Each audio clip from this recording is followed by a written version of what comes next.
Alright, so from La Castellana, diretso na tayo guys, no? Ng Don Salvador Benedicto. Dahil ngayon lang tayo nakarating.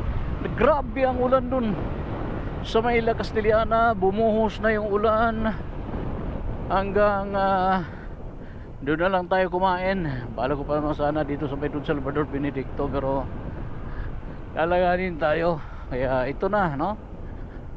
Bihis tayo saglit, pero basa pa rin, may kaunting basa dahil tinagusan yung kanya. Tumagos yung ulan guys sa ating raincoat, no? At last, dito na tayo sa may Don Salvador para sa ating checkpoint number 3 ngayong araw.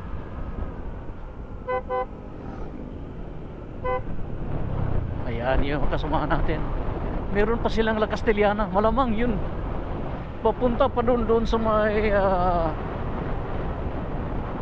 doon yun pupunta guys, sila sa Panorama. Malamang na malamang yun yung resulta doon. Yun talaga yung ruta nila.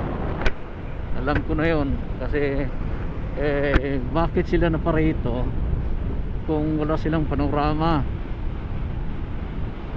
peak ng La Castellana. Kaya doon tayo dumaan eh. Kanya-kanya diskarte kasi, or meron silang Balete 3. Yun, Balete 3 malamang. Balete 3 ang ano noon, Pakay noon.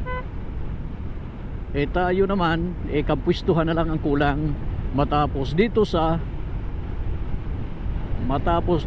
may Don Salvador Benedicto. Napakasayang schedule ito. Napakasayang schedule at ruta ang ating ginawa nitong version 3 na Negros Adventure Rally guys.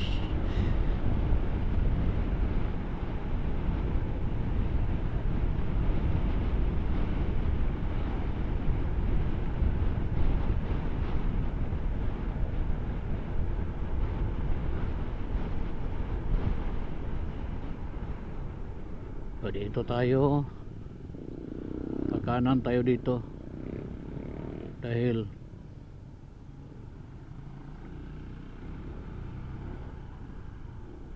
ito yung diretso. Okay naman daw yung daan dito guys sa may spillway na nasira nung Typhoon 10.